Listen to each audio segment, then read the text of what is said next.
Today we will look at a 3D model of a large medieval wooden crane. Fully detailed, textured model. Detailed enough for close-up renders.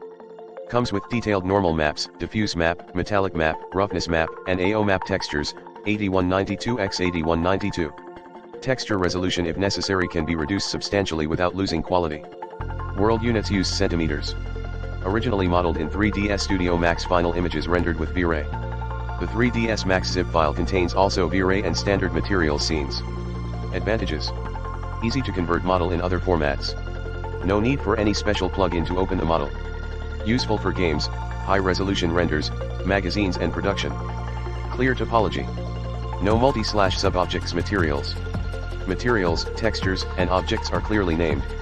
Export formats works correctly. Model include game-ready texture. Very easy to work it. Hope you like it. 3D graphics.